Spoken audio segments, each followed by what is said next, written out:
right? We are on the second week of the series, Better Together. And the question is, why is it better together? Have you ever thought of that?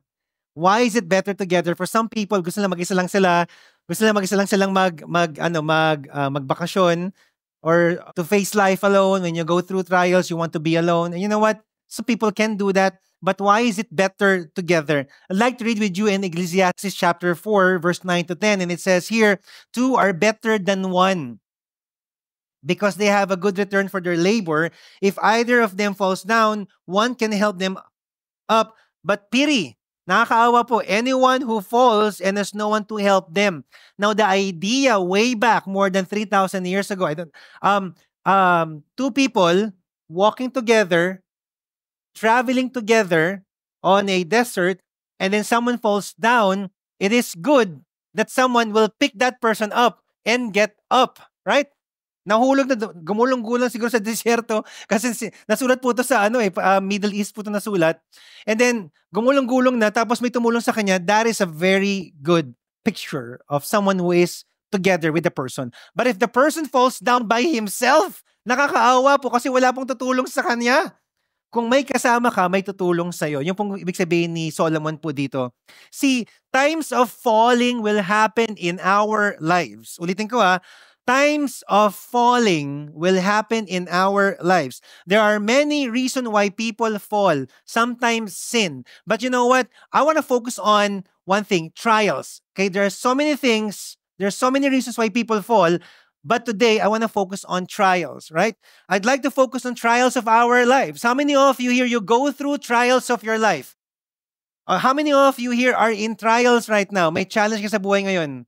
All right? So, whether that's darkness, you don't know where you're going, you have uncertainty, sometimes sickness, struggles, pain, heartaches. When you are with someone, it's a blessing and a comfort because when you fall, in times of trial, someone will pick you up. Andito lang ako, tutulungan kita. That's the role of the church, and that's why it's better together because someone is helping you. But as a church, I hope we can do more. I hope we could do more. More than just helping that person, ang role ng church is to help that person be led to God or be nearer to God. Ang role ng church is to help that person have faith in God because we can only do so much. Are you here? Hindi po tayo pwedeng maging answer sa tao na yon sa lahat ng bagay. But as a church, if there's one thing we can do, we can lead that person to God. Are you here? As a church, that's why it's better together. So the church is to reflect Christ to each other and to the world. Sana makita po ng tao, ng bawat isa sa atin dito, si Kristo sa buhay natin. Can you look at the person sitting next to you? Look at that person. Does that person reflect Jesus Christ? Okay? How many of you are married? Married, taas mo na kayo. Happily married. Cinema 3. Yeah, happily. Okay, so, kayo ba mag-asawa, do you reflect Jesus Christ to each other? Okay, can you imagine that? We are to reflect love. We are to reflect care, compassion. Sometimes, we have to reflect yung rebuke din. Kasi marunong talaga mag-rebuke si Jesus Christ. Magaling siya mag-rebuke.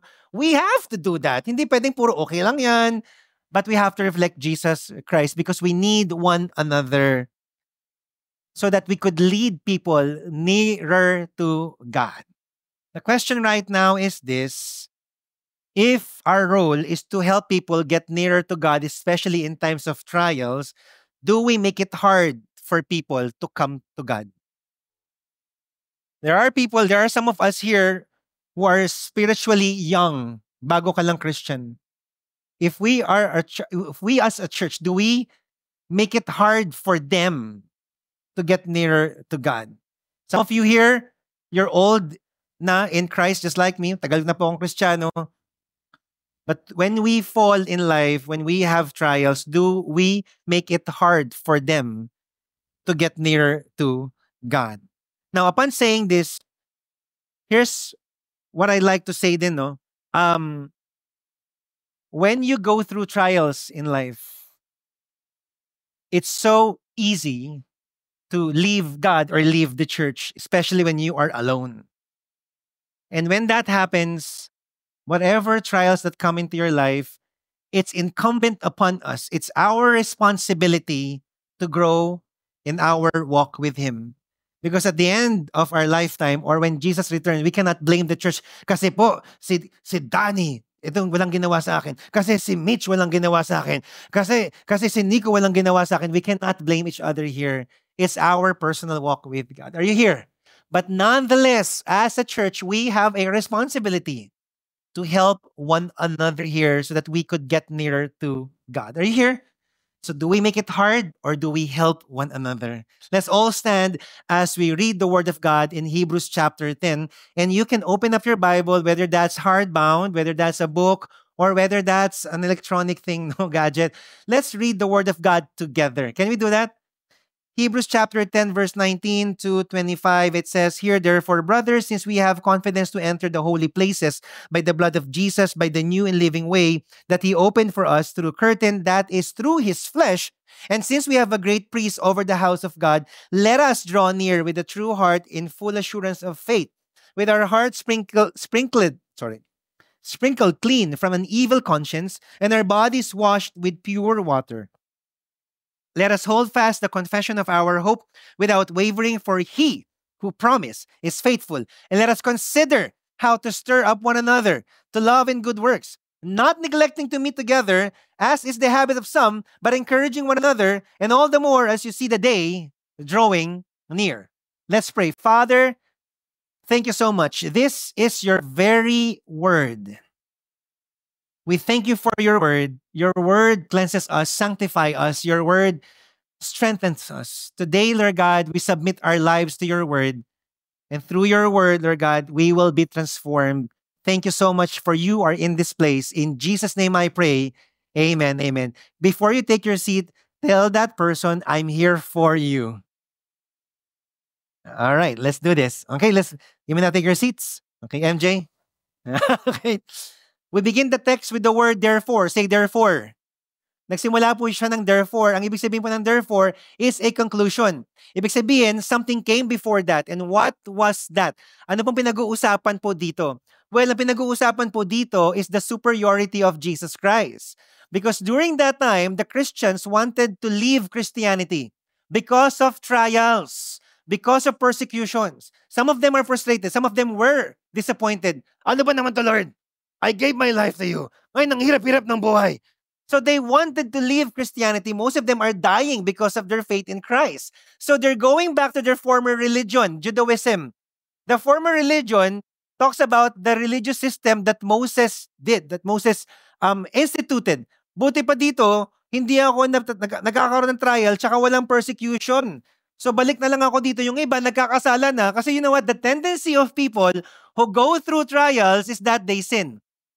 Sometimes nagiging entitled sila magkasala. Eh Lord, wala namang ginagawa sa akin. Magkakasala na lang ako. Have you ever done that? Huwag na kami magtaas na kamay. Okay? Na meron tayong tendency para magkasala because we feel like God has left us. And so the author said, why would you go back into your past when Jesus Christ is way better now? So even if you go through trials, it's still way better to be in Christ during trial than when Jesus is not there and you're going through trials. Tama ba? So ba't mo iiwan si Jesus Christ? Eh, okay kay Jesus kahit na may trials sa buhay. So ang sinasabi lang niya, bakit ka pa babalik sa dati kung perfect na kay Jesus? Are you here? How many of you are glad na perfect kay Jesus Christ? I mean, si Jesus ang perfect. Sometimes we might not see our lives so perfect. But when in Christ, you know He is perfect, you know something good will happen. And so the author said, why would you go back to your past when through Christ you can always come to God? He did the way. He died on the cross. And you are so free to go to God. And so Jesus is the way for people to come to God's presence. Okay no, napaka-open na po ng door for us to come to God through Jesus Christ. Bakit mo papapahirapan sarili mo if by going back to your past, by doing a lot of things just to get to God, ginawa na ni Jesus Christ. It's so easy. Mayroon ka na pong access kay God. When you're under trials, let me tell you, may access ka kay God. Baka sabi sa katabi mo, meron kang access kay God.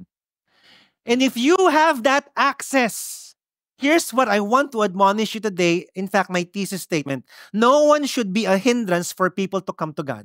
Let me tell you.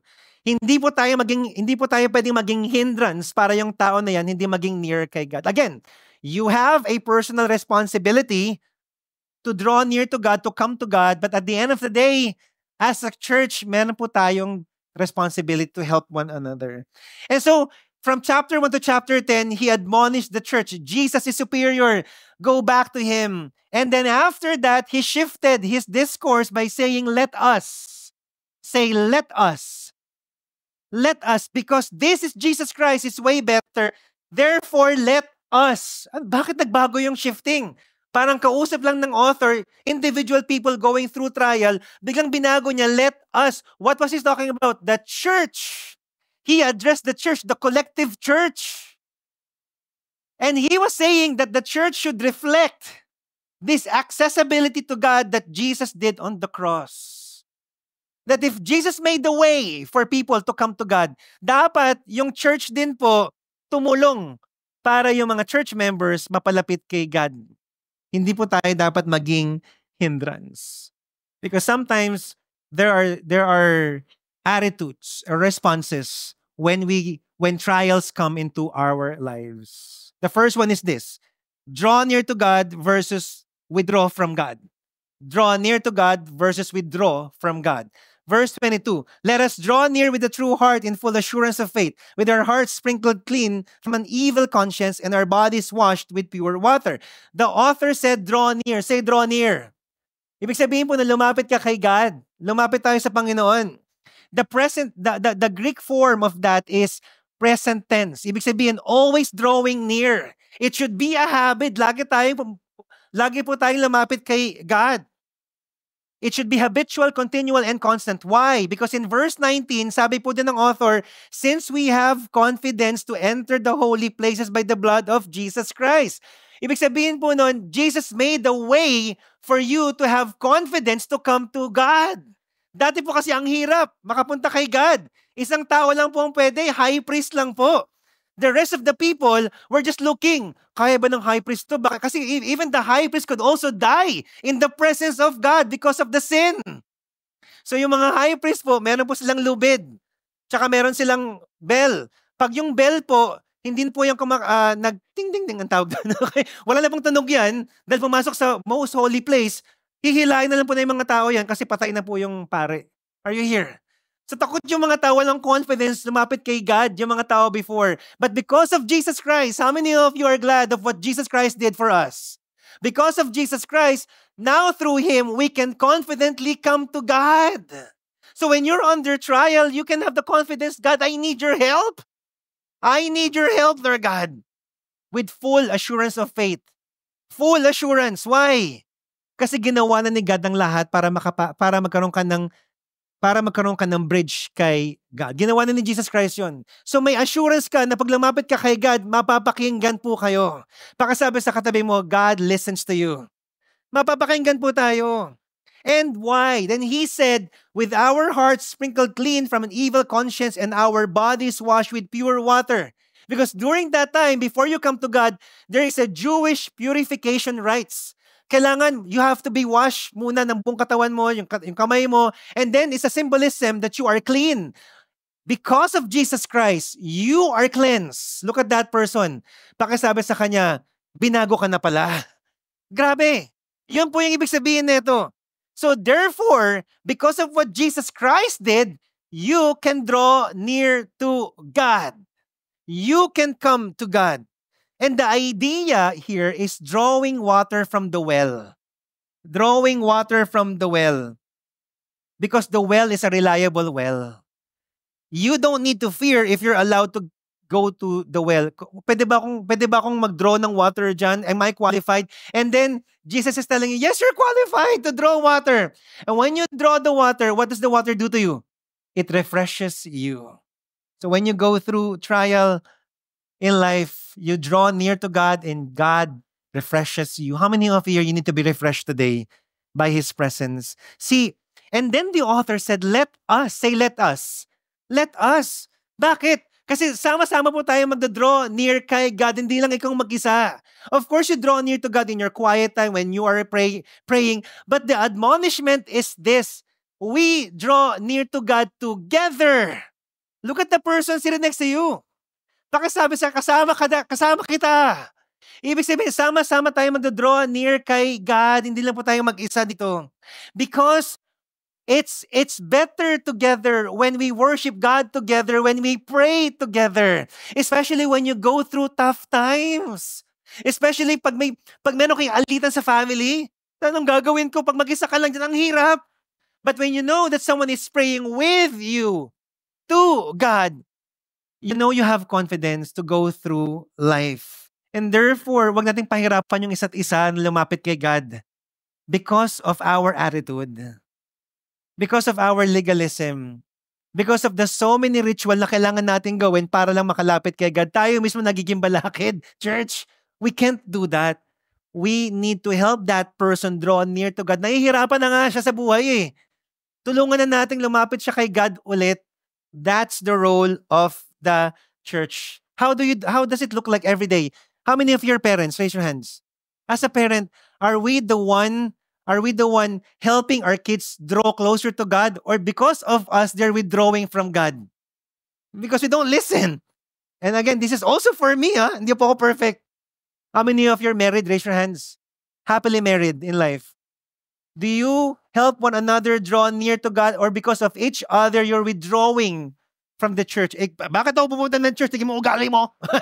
Right? Di ba? Or do we condemn people when they fall?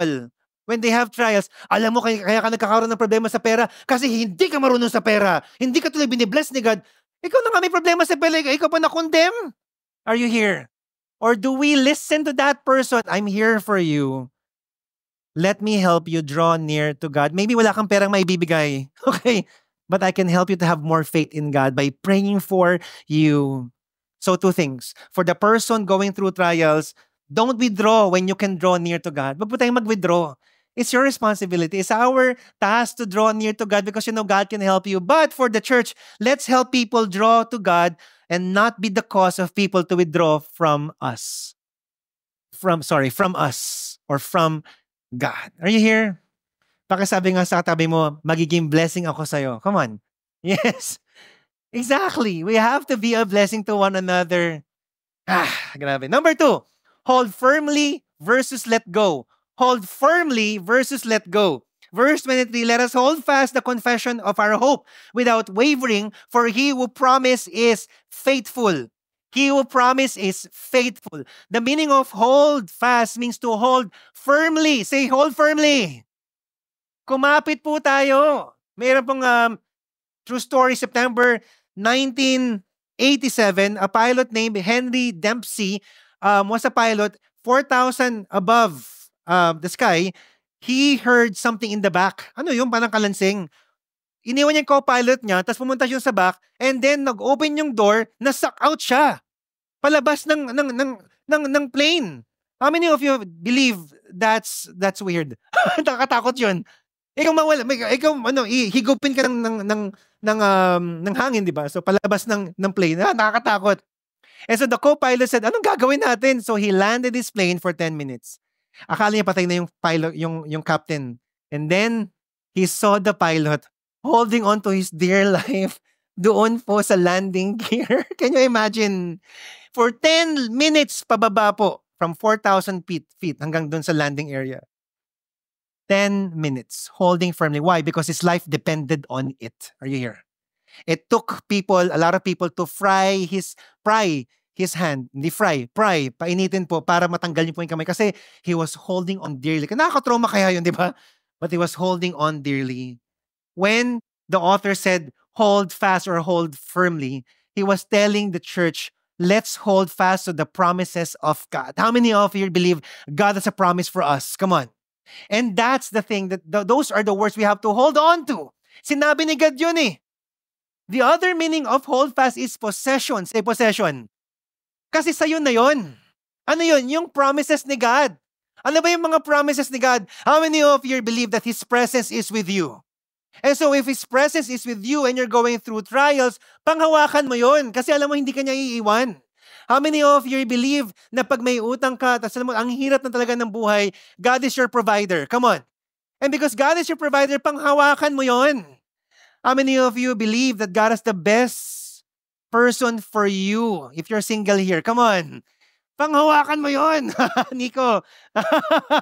Diba? God is the best for you here. Panghawakan po natin yon. As if your life depend on that because that's the confession of our faith. The meaning of confession is the same together.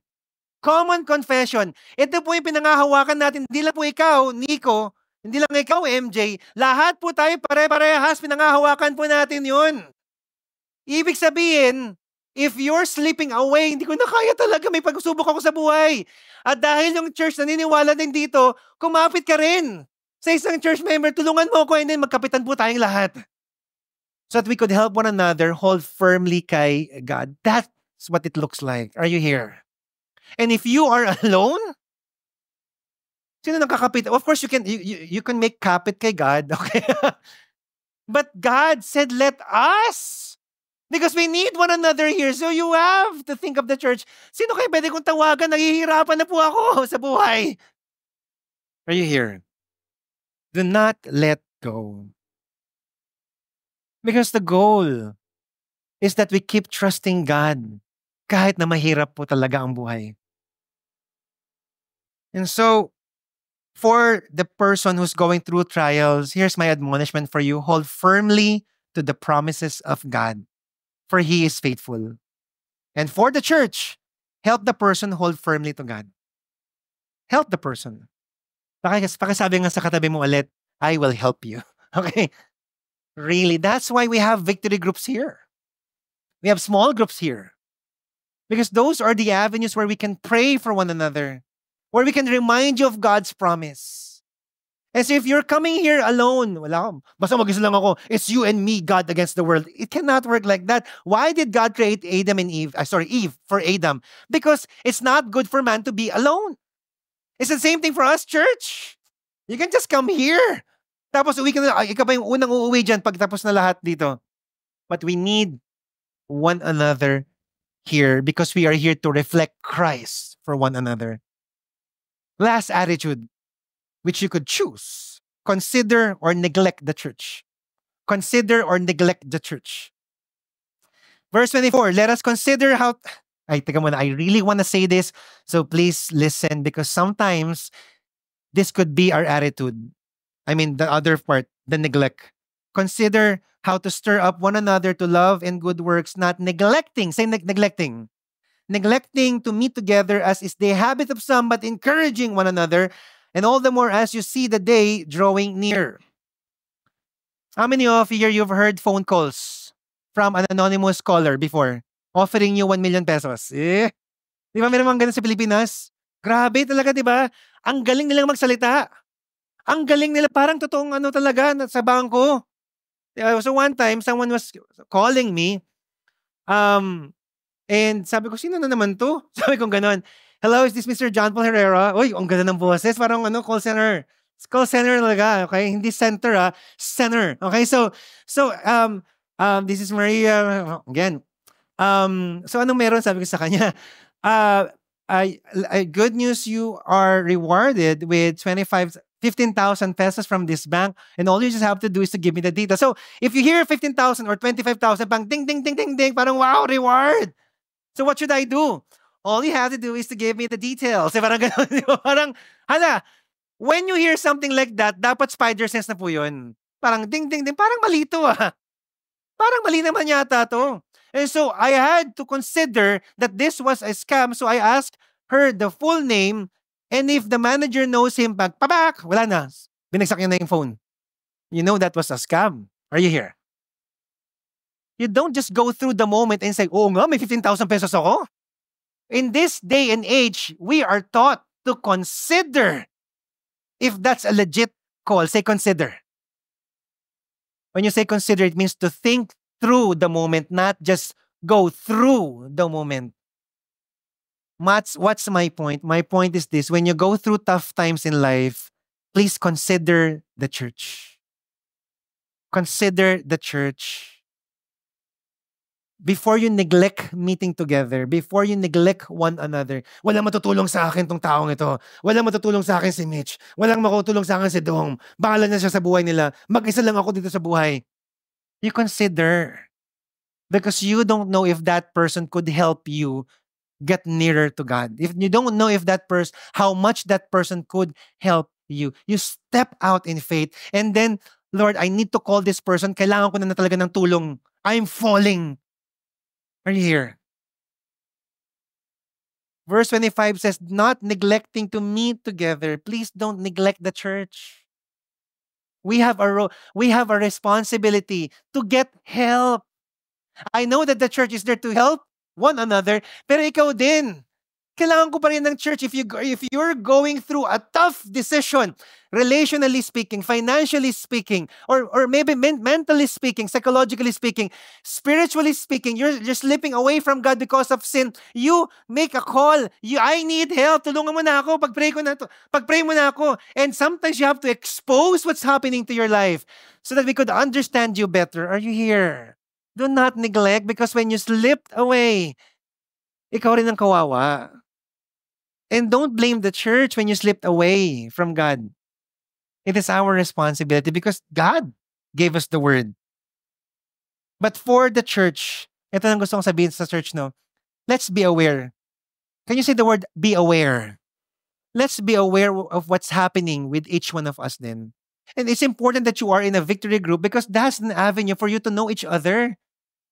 Eh baka kawawa naman pala to, hindi mo alam dahil oblivious ka, pero nahihirapan na pala kapatid mo, maybe it's high time that you would ask, kamusta ka na ngayon? Baka yun lang kailangan mong gawin. So we could help one another here. And then he said, stir up one another. You know what the meaning of stir up? Confront one another. Baka yung tao na nalulunod na po sa kasinungalingan ng diablo. Walang magmamahal sa'yo dito. Hindi ka mahal ng Diyos. Hindi ka mapaprovide ng Diyos. Baka you need to stir that person up. Hindi totoo yan. Because the Bible says, He will provide. He will never leave you. You need someone to rebuke you na. Baka kailangan na may kamausap na sa'yo. Sa church na to, hindi po pwedeng, okay lang yan. Ay, talaga yung pinagadaanan mo. Someone has to share the word to you. Kasi nga, draw near.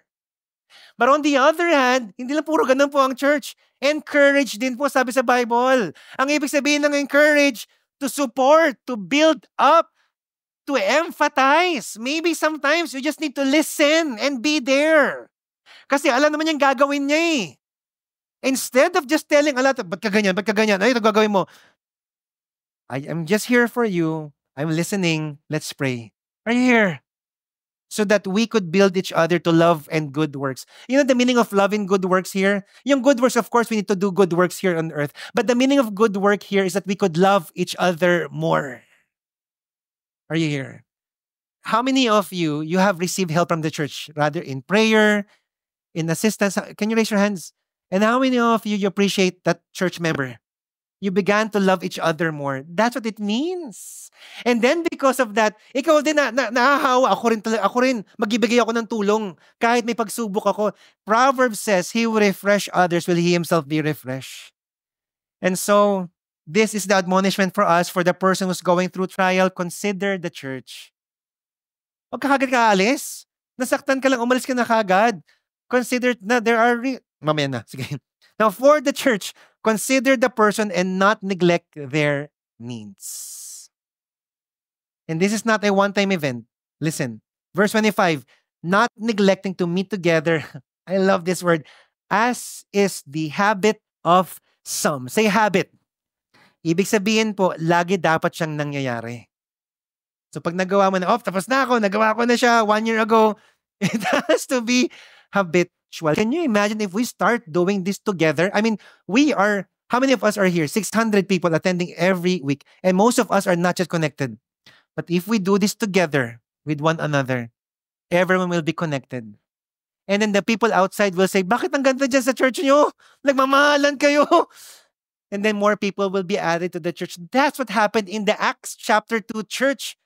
Then nagmamahalan yung lahat. There's an admonishment of the word, drawing near to God, helping one another. Day by day, more were being added to that church because nakaka-attract po yung church.